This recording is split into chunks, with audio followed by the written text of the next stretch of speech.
everybody, to the fourth and final day of virtual programming here at the California Small Farm Conference. My name is Evan Wigg. I'm with Community Alliance with Family Farmers, and we are excited to have you here. We're going to be talking about chickens, thinking outside the coop, new ways to earn higher profits with poultry. It's a very exciting topic, especially for me. I got my start raising chickens as well, so I'll be taking notes myself. So thanks everyone for being here. Just want to encourage people, if you have questions, comments, resources, or just want to introduce yourselves, use the chat feature and engage with the rest of this morning's attendees. And with that, I hope you enjoy the workshop, the rest of the conference today, and we hope to see you at some of our regional gatherings in person over the next several days around the state of California. And so with that, Linda, take it away. Okay, thank you, Evan. So my name is Linda Easton. I have GullyRumpus Farm in North Highlands, California. We're just north of Sacramento. I'm also co-owner in Hatching at Home. And I'm really excited to be here with you guys today. I've got 4 poultry enterprises to share with you, and I'm excited to share them with you because these enterprises took my farm from being a farm that was losing money to a farm that's finally making money. And so we're going to go over those 4 enterprises today. Oops. Uh-oh, Evan. You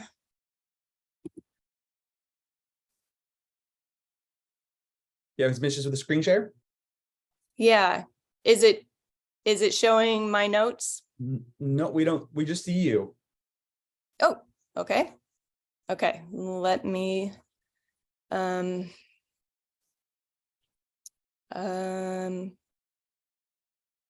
me turn this off and present again.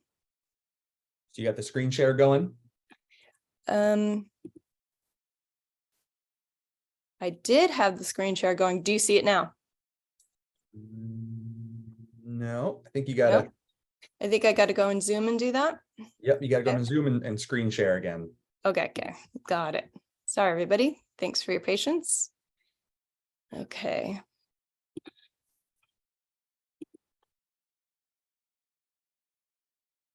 There we go. Okay, are you seeing my tabs? We see it. We see the tabs, or we don't see the tabs. We just see profitable poultry and enterprises and a cute little chick. Got it. Okay. All right. So I need to make some adjustments on my screen here. Okay. All right. So my goal here today is to give you guys some ideas, some insights, some inspiration that will hopefully open up some new possibilities for you. And whether you decide to start one of these enterprises that I'm talking about, or whether our discussion today just sparks an idea for you, I want you to leave here with a concrete idea of something you can try in your poultry farming enterprises that will be new this year, that you can test out and see if it increases your profits. So a little bit about my story. In 2016, I was a hot mess. My father had passed away, and my husband, Bobby, and we had become empty nesters. And for some reason, I just spiraled into a deep, dark place, clinical depression. I had to quit work. And luckily, my husband, Bobby, he was not depressed, and he set out to just find our next adventure, which happened to be this. We sold almost everything that we had, and we went down to the Sacramento River Delta and bought a tiny little houseboat. It was 280 square feet, and it didn't even have an engine, but it had this beautiful view. And it was just what I needed. The change of scenery was great for me. And as I started to feel better, I started to do things that helped me connect with a long time dream that I'd had of becoming a farmer. So I hatched chickens on the boat. And when they got big enough, I took them across the street to the community church in town, and I did some work and trade for them, and they let me set up a mobile coop in their backyard in the grassy parking lot. So I was able to have chickens, and a friend let me have some bees in his backyard in the next town over. We had a floating garden until one night we were eating dinner and we watched a family of muskrats jump up onto the garden and eat everything that we had. So the garden got moved to yet another borrowed space. And after about 3 years of this, my husband looked around and saw that these things that I was doing were really making me happy. And even though he loved living on that boat with all his heart, he decided that I needed a farm. So in 2019, we moved onto a 2.5 acre farm after some miracles that happened financially, and I went back to work so that we could afford it. And I vowed that I would make money from the farm enough so that I could quit my job. So I was really excited to do that. So I bought 300 production hens and got to work. We got into the farmer's market a little bit late that season, but we were able to sell 500 dozen eggs. And I was just really excited about that. And proud of myself until I did the taxes. And I really looked hard at the costs. And it was a little bit shocking. Before my time and before the cost of the coops, I was making a profit of 50 cents a dozen. So if you do the math here, that is a whopping $250 for the entire effort that season. Definitely not worth it. This was not going to help me quit my job. And so I needed to think of something else. I needed to find something else that worked.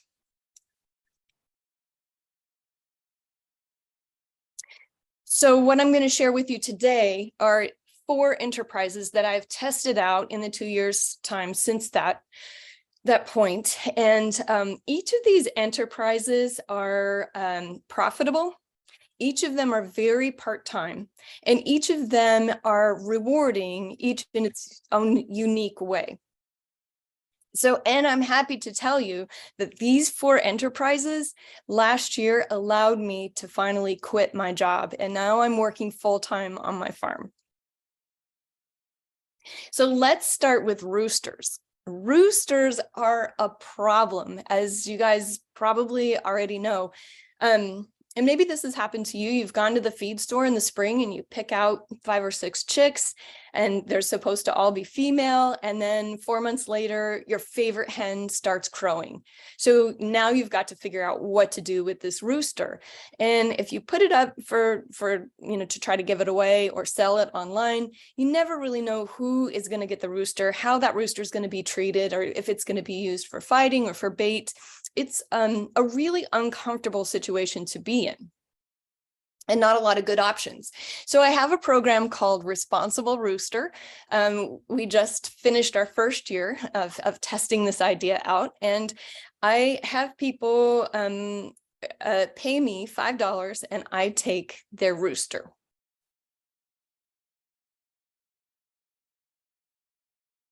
So in this program, they understand that I will try to rehome their rooster if they have a pure breed, because any mixed breeds are really hard to rehome.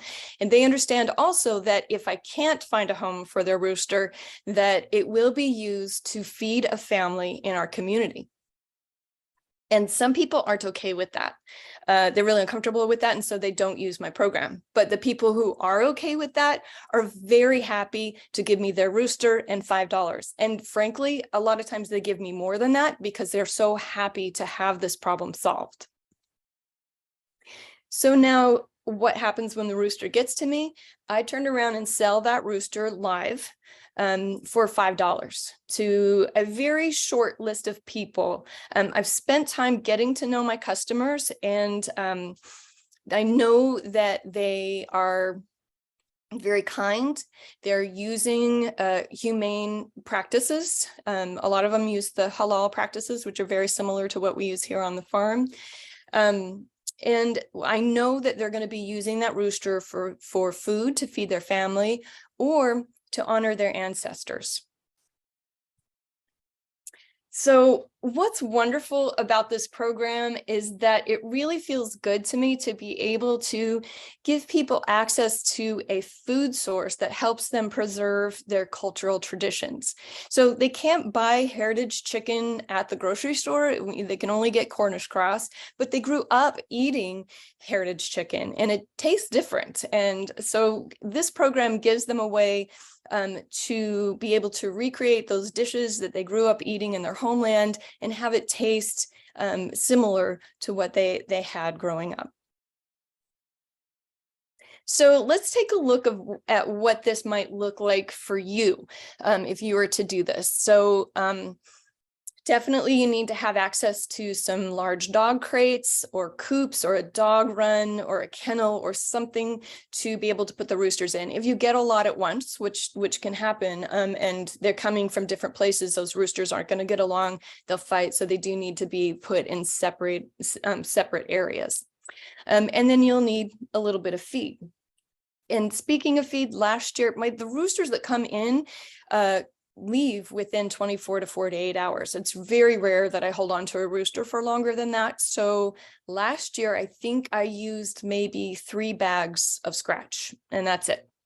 So it was very affordable. So we brought in about $2,500 in revenue, and I didn't really push this program a lot. I posted a little bit on the Facebook poultry groups, and I put some ads out on Craigslist to find the customers that would buy the roosters from me. So not a lot of time involved, and my entire budget for the startup costs, I bought some dog crates and the scratch, and that totaled up to be about $100. So my profit for this enterprise was $2,400 for the year. And if you figure that out, that's about $200 a month on average. Although the busy season for you would be in the summer and fall, definitely. But there's a big demand for roosters in the wintertime because of the holidays and because of certain New Year's rituals that happen in some communities. So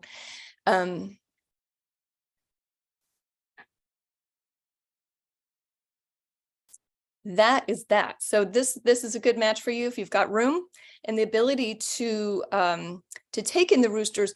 Oh, but if you are NPIP certified, this I don't think this is allowable under the rules of that program. So for you, this wouldn't be a good match. All right. The next thing I want to talk about is Coturnix quail or Japanese quail. These are different from the little quail with the top knots that you see running around in California. These are non-native. They're imported from Japan, but they've been used for hundreds of years to produce meat and eggs. And these really were my gateway to success and helped me get on the road to being able to quit my job. So my friend John from the Refarmery and from the Center for Land-Based Learning, about the same time that I had those 300 chickens, we got a small covey of Japanese quail just because they looked fun. We wanted to try them out. And we got the kind that lay these beautiful blue eggs that you see here because I just fell in love with those. But we had no idea if people would actually buy quail eggs. And so as soon as the next season, farmers market season started and they opened up, we set out quail eggs on the table to see what would happen. We were using really high-end feed, non-GMO, corn-free, soy-free, and I had them out in aviaries. So we priced them at $7 for a carton of 15. This was before the egg prices went crazy, so they're selling for a little bit more now. But we put them out on the table. We weren't really sure what was going to happen. The first week, we sold out within the first 90 minutes. So we tried it again. The second week, we sold out within the first 90 minutes. And it happened again on week 3. So we knew that we were really on to something good here and that there was a demand for these eggs and people were willing to pay the prices that we were asking. So by the end of the season, we had the eggs on the shelves at the Sacramento Natural Food Co-op. And in a couple of restaurants here in Sacramento. One of them is a really fantastic sushi restaurant that was using the eggs as well. And we were really happy with that success. So now let's talk about what this might look like for you. So the cost for quail, probably the biggest upfront cost that you're going to have is getting housing. And housing for me is a large outdoor aviary, but you can have them in the stacked battery kind of cages, or you can have them in converted rabbit hutches. There's a lot of things that would work. And then your other costs would be primarily feed and the cost of the carton and your label. So remember how I told you when I had the 300 chickens and my profit per dozen was about 50 cents. That changed. And with these quail eggs, it changed to $5. That was my profit. That's not including costs. That was my profit per carton. So let me run some numbers for you so you can kind of get a picture of this. If you have 90 quail hens, and they're going to lay about 75 eggs a day, that's on the conservative side, and you're putting 15 eggs per carton, that means you're getting 5 cartons a day. Multiplied by 30 days in the month, it means you get 150 cartons per month. Add a profit, not cost, but your profit of $5 each, that's $750 a month in profit. I had to run these numbers many times after we spent a few weeks on the spreadsheet, really dialing in our costs, because I really didn't believe them. But this is it. So I'm happy to share this with you today. Not only can you make money with quail eggs, there's also opportunities there to use those same quail for other purposes and make more money with them there. You can sell meat. You can process the quail on your farm as you would a chicken and sell it directly from the farm. And you can sell quail chicks. There's a big demand for quail hens. And also hatching eggs. And there's another thing called balut that you can also do as well. Many people make a lot of money selling balut. So those are just a few of the things that you can do with quail. And the biggest profit margins on these are the chicks and the hatching eggs, for sure. So some people are saying the quail is becoming the new backyard chicken. And I'm going to share a list of things with you that are going to explain why these little birds are becoming so popular and why they're so much easier to raise and so much more profitable than chicken. So Coturnix quail are coop ready in the summertime 2 weeks. So they have fully grown in all of their feathers and can regulate their body temperature, don't need to be on heat after 2 weeks. In the wintertime, this is 3 weeks. So, and another amazing thing about this bird is it's at the bottom of the food chain. And so it is driven to grow fast, mature quickly, and reproduce prolifically. And so that means these birds are laying eggs at 6 weeks after hatch in the summertime when we have full light. It's a little bit later, it's 8 weeks if you grow them out in the wintertime. And each bird is going to lay 300 eggs per year. That's for the standard quail. Jumbo quails lay a little bit less. And you saw the ones with the little blue eggs. Those birds are a tiny bit smaller, but they're more productive. Those birds lay 330 eggs per year on average.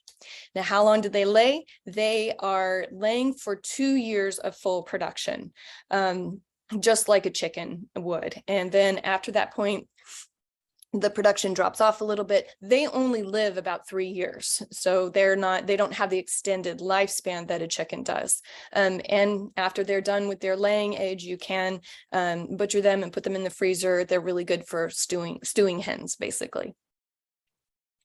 All right, one of the neat features about quail is that they're ground dwellers, and they don't use nest boxes. They just stop and drop. They lay anywhere. Also, they don't roost. They don't feel safe up on off the ground. So when you're building out your cages or your aviary, you don't need those things, nest boxes and roosts. And they need a lot less space than chickens do. You can have a rabbit hutch with 5 or 6 quail. You can have it on the balcony of your apartment, and you will be totally self-sufficient when it comes to eggs. So you can do it anywhere. So people who don't think that they can be self-sufficient because they don't have land or the space, this gives them access to being able to raise a protein source for themselves with very little space. And those of you who have butchered chickens know that you need to have a scalder and a plucker and the kill cones and all the equipment to make butchering chickens easier. And it takes time. With quail, you need a pair of scissors, and really you don't even need that, and maybe 5 minutes and you're done. That is it. There's no special equipment needed. It's very quick, and the meat is delicious. All right, so if you've never had the opportunity to try quail eggs, for a long time, the only quail eggs I ever had came out of a can at the Asian grocery store. So you know, when you're eating duck eggs and the consistency of white is different, you know that you're not eating a chicken egg. It's just a little bit different. Quail eggs taste just like chicken eggs. But if you look at the picture here of those quail eggs on the left in the bowl of sushi, you can see that they have kind of a bigger yolk to white ratio. And so to me and to a lot of other people, the taste is a little bit creamier because you're getting more yolk. And these things are really easy to use in cooking. As you can see, they go really well in a bowl of ramen. They go well on avocado toast. They're really good on street tacos, on a pizza, or on a salad. So they're really fun to cook with. And if you've never had the opportunity to learn about quail eggs or play with them in the kitchen, I'm going to email you after this session is over a PDF of a beginning guide to cooking with quail eggs, and it's got a lot of great recipes and information for you. So so be sure you check your inbox for that. All right.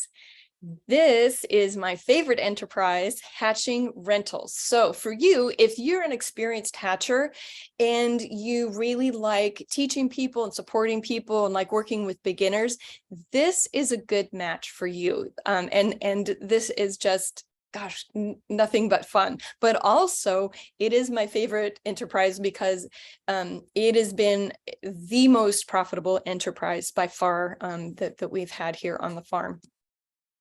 All right, so what is a hatching rental program? For us, we have a 4-week program, and we include fertile eggs, an incubator, a brooder kit, which has your feeder and your water, your warming plate, your feed, your bedding, all that stuff, and a hatching guide, a hatching curriculum for elementary level, and then our customers can keep their chicks or return them to the farm. If they keep their chicks and they end up with a rooster, that rooster can come back to us free. Then we also do give 24/7 support. I am the chick doula and help people through their hatching process and support them. And that is for $200. And parents love it. We've got a lot of teachers using it this year. Homeschooling families really like it because we're vendors with their homeschool districts. And so they can use their voucher money to purchase hatching kits from us and give that experience to their kids. A lot of people use these for gifts. We have a real estate agent whenever she's got a family who buys property, a home on property, and they plan on having chickens, she gifts them a hatching rental. We have grandparents gifting them to grandkids for their birthday and parents gifting them to their kids for Christmas. So let's talk about what this would look like for you if you had a hatching rental program. The cost of the kit right now, I just kind of double check because prices are fluctuating, and it costs about $300 to put a kit together. And the consumables, this varies with everybody, but the cost of your eggs, the bedding, and the feed is about $10. So let's say that you had one kit and then you did 2 rentals. You rented it out twice. So you'd bring in $400. And the cost of that kit and the consumables for the 2 rentals would be $320. So after your second rental, you have paid for that kit and you've made $80. I don't know of any other business where you can get started and make a profit that quickly. So once you've got your kits paid for every kit that you're putting out there, if you're charging $200, then you're netting $190. Oh, and one thing I want to say about this is that your time, of course, is not included in that, but I've been doing this for 2 years now. And on average, I'm getting about $35 per hour of my time.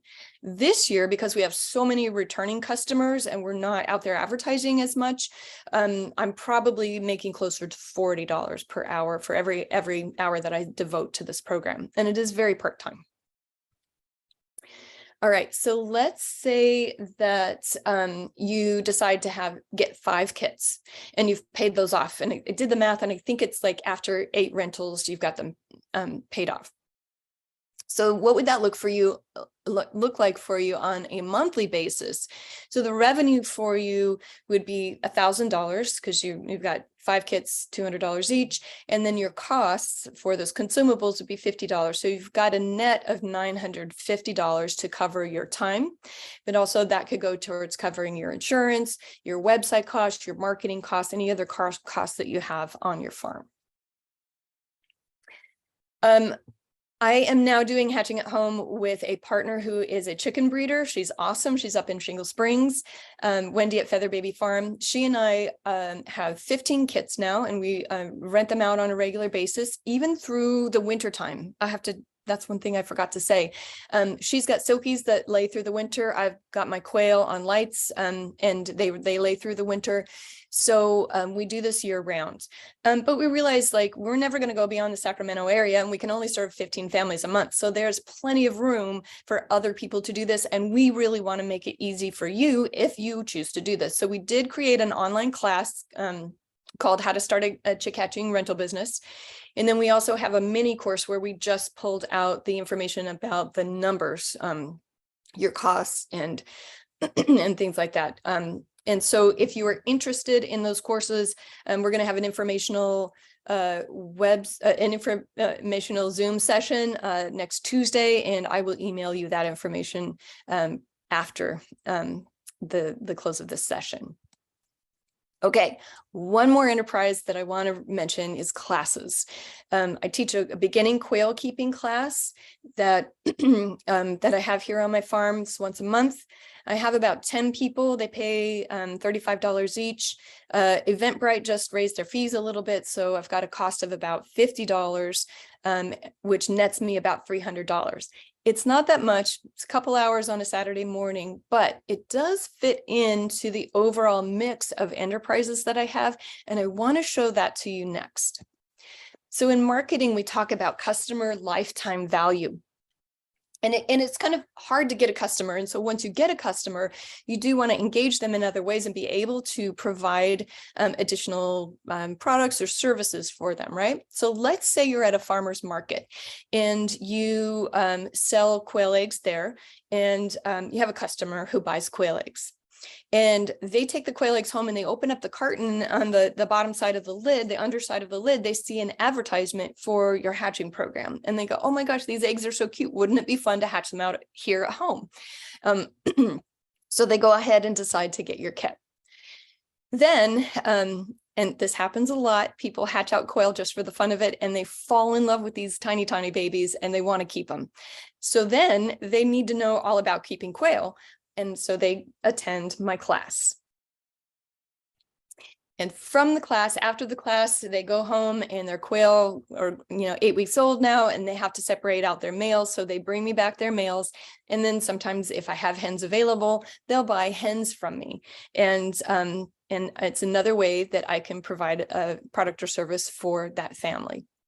So now instead of that $7 sale at the farmer's market, you're looking at 4 different sales for a total of over $300. So somebody over the course of a farmer's market, say they really like your quail eggs, they might buy 4 cartons and so be $28, $30, right?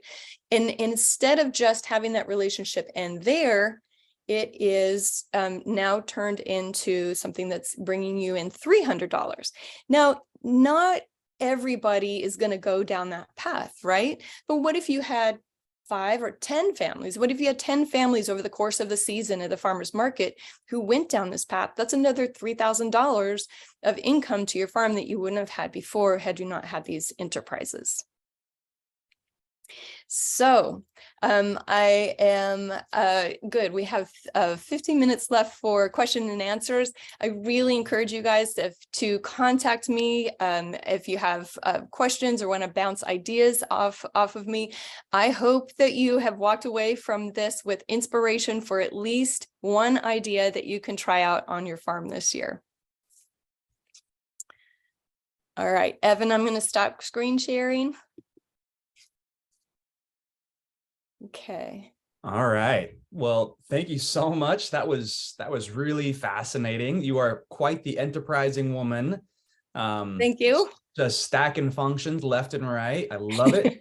And there's a lot of really good questions here. We'll just start going through some of them and see if we can get folks answers. So one question was, can you raise quails and chickens in the same space? That was one of the questions. That's a really good idea. And some people do it, but I wouldn't recommend it.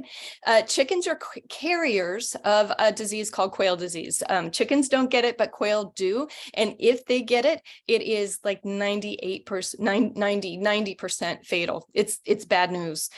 So we don't encourage you to keep them together.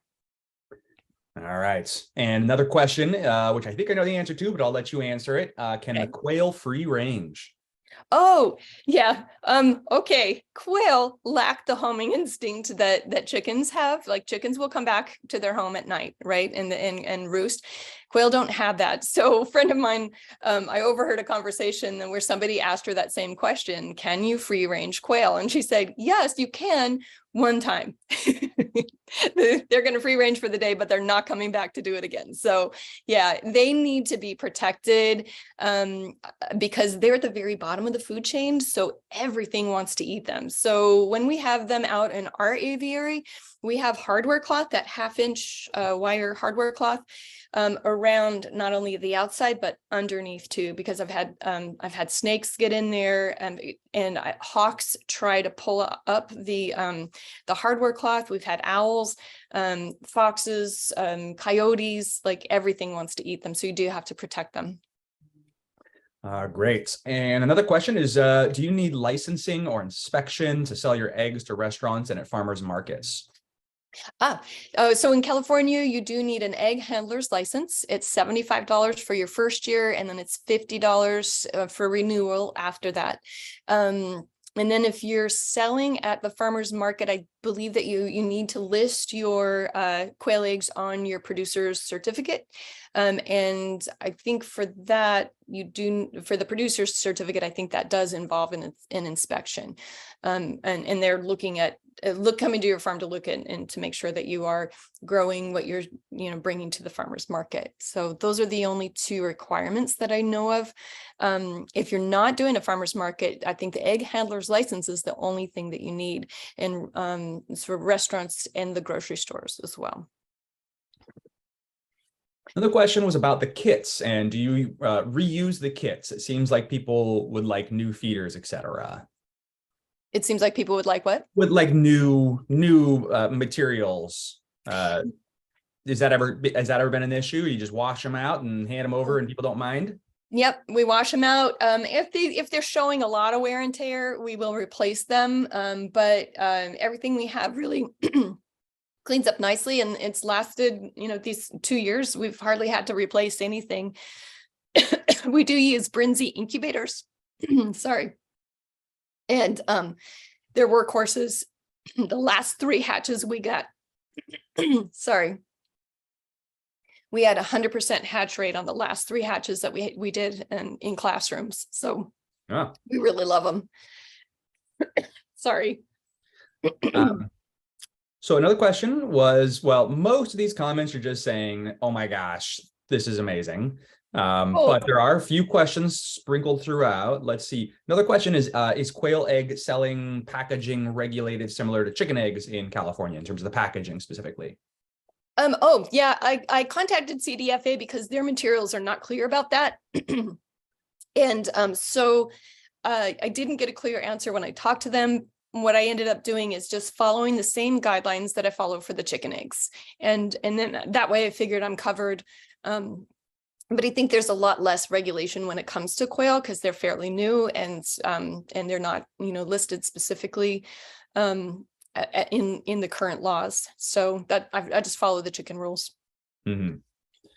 And then another question here has more to do with the processing of the meat birds, meat quail.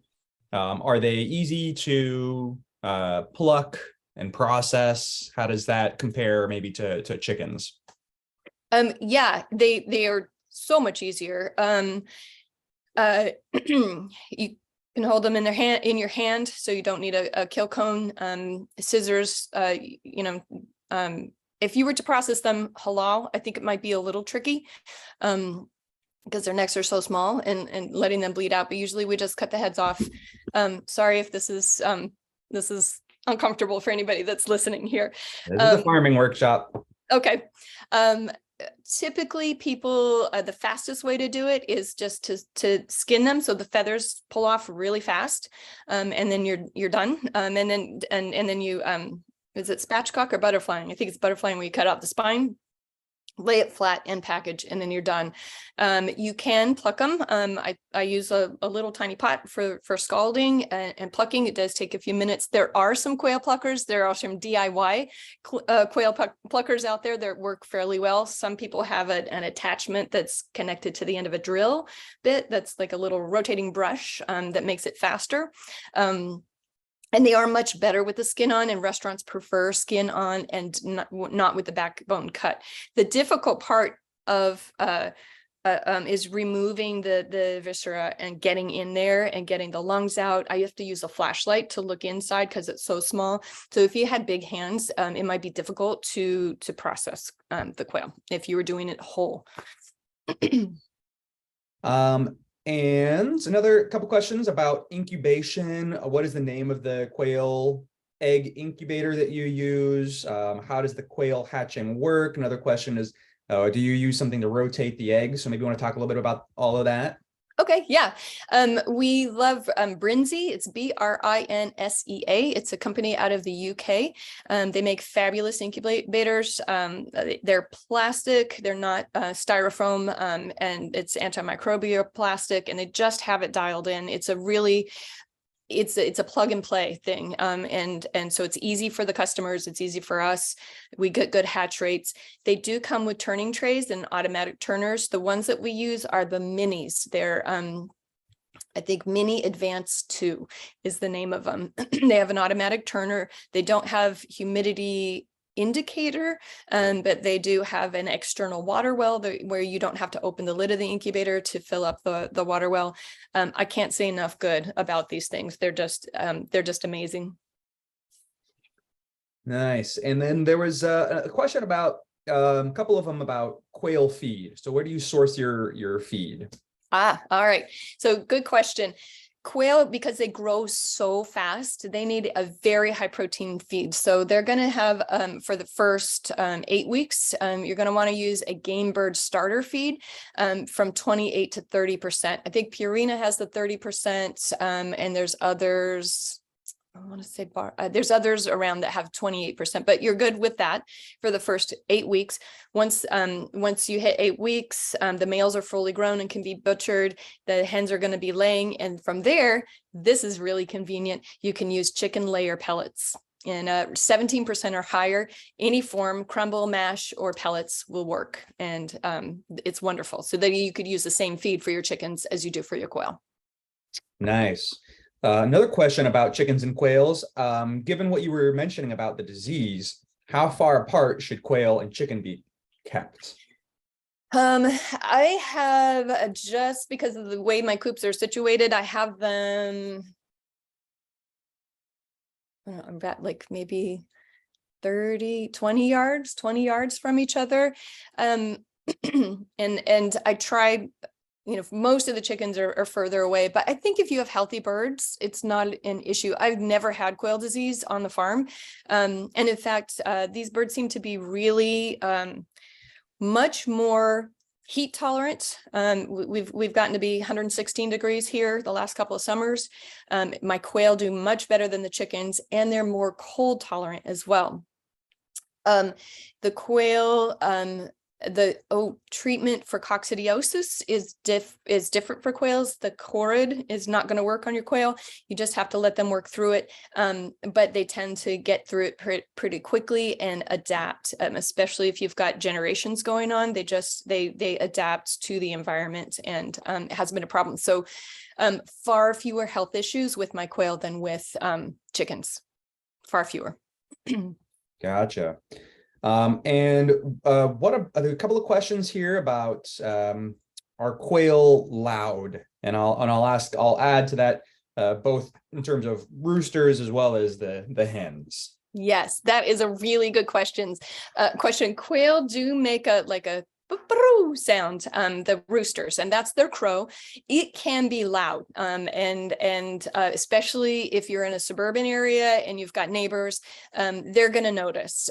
So that might be an issue for you. But if you only have females, your neighbors are never going to hear them. You know how chickens do the egg laying song, and you can kind of hear them. They're loud. Quail hens don't do that. They're super quiet. They do chirp, but it's really hard to hear. And what about conversion rates? Do you know anything about the conversion rate comparison between a chicken and a quail in terms of basically if are you putting in as much feed as you're getting out in quantity of egg weight, if that makes sense? Yes. Yeah. I have never been really good at figuring the conversion rate. And I looked it up the other day and I can't remember the statistics. So I don't feel qualified to answer this question, but there is some information online about it. But I don't have any personally from my farm. I wish I did. I probably should do that someday. Because it's an important factor in profitability. Yeah. Yeah. And what about spacing? You said that quail, are very good for compact spaces and stuff like that. Do you have any sense of how much space in a coop or in a run that you would encourage folks to have? Yes. Yeah. Okay. One thing to know about quail is that they are territorial, males and females, but especially males, and they can kill each other. So we recommend that you keep 5 females for every male that you have. I have an aviary, and so I give them anywhere, depending on how many I have, they have between 1 and 3 square foot per bird. And that seems good. And sometimes I get a lot of males in there. There's just not a lot of fighting because there's enough territory for them to be territorial. They can, I make sure I have multiple feeders and multiple waterers so that everybody has access. But there's not those kinds of issues if you have an aviary. And that's what I recommend is 1 to 3 square feet per bird. This is really interesting. So if you're keeping your quail in cages, there's a friend of mine, Zach, at my Shire Farm, has done some experimenting with stocking densities, and he came up with the magic number of birds per square feet. And I did say birds per square feet. It's 3 birds per square feet. Any more than that, any less than that, the birds got territorial, but that was just dense enough where they, 1, felt safe, and 2, didn't have enough territory to establish as their own, so that they didn't have the fighting and the violence. So it's 3 birds per square feet in an indoor setting. Not an indoor setting, sorry, a tiered cage, up off the ground cage. You could probably do more than that, and I have, and successfully, but it just depends on the personalities of the birds in your covey. So it's just something to know, to manage. You can have as many as 3 per square foot. And real quick, the breeds that you mentioned before, some folks are Mhm. asking for clarification on that. Of quail. Yep. Okay, so quail, unlike chickens have breeds, right? Quails have colors. Quail have colors. Sorry, feather colors is they're not called individual breeds. They're all Coturnix quail, just with different feather colors. They also have the one that I mentioned is has a gene called the celadon gene that lets it lay a blue egg. Now, that gene can come through in any colors. So right now I just hatched chicks and I've got white chicks. I've got the like stripy brown ones. I've got some cinnamon colors, some red colors, just a whole mix.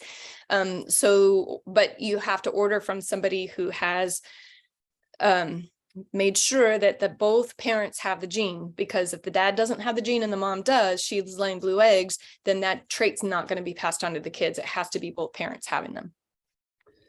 Gotcha.